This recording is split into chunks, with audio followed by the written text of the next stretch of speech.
โอ้ยมือขนาดเนาะบอกกันเพื่อนเนาะตีนหันข้อก้อนเขาจะขึ้นรถข้อก้อนเด้ตีนออกมาเคาะ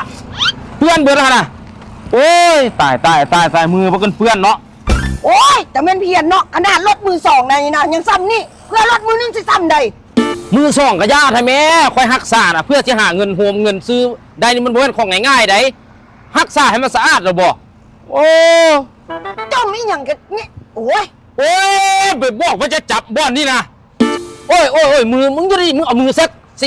อะไรเนี่ยเนาะแต่มันยากอันขึ้นรถคันนี้นี่นะตายยาก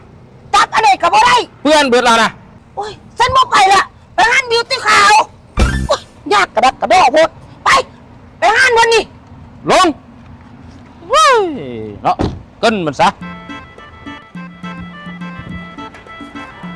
บอกหลายเถื่ออย่าจับมึงต้องบุจื้อบุจำเนาะ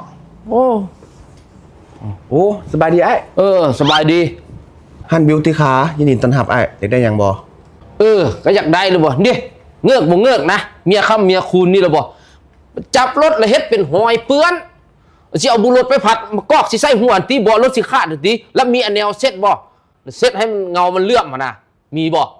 มีแท้ไอ้ฮันของพวกเขานี่มีครบทุกอย่างที่เกี่ยวกับรถเหมาะสำหรับคนที่หักรถแบบไอ้เลยโอ้คักแท้ซะนะเอาสั้นมีอันเดินแล้วแนะนำมาแน่เอามาเบิ่งดู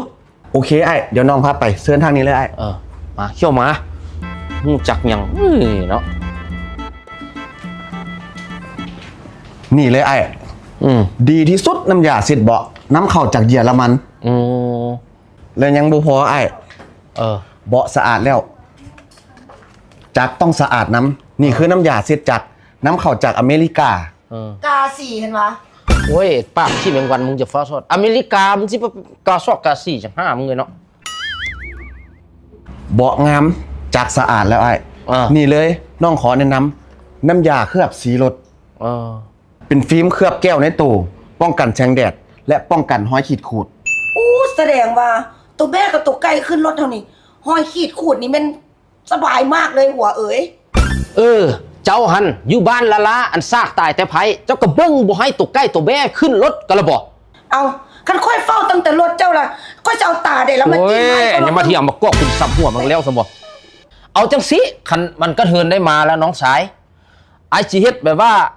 อยากติดฟิล์มเปลี่ยนกระจกหรือว่าอยากใส่จอ Android นะเอาง่ายๆอยากเปลี่ยนโฉมเบิดคันนี่มันเฮ็ดได้บ่น้องเฮ็ดได้เบิดไอ้เพราะว่าจะเป็นการเปลี่ยนโฉมการตกแต่งภายนอกภายในพวกเขามีครบทุกอย่างไอ้มาห้านบิวตี้คาร์ของพวกเขาจบเลยไอ้พวกเขา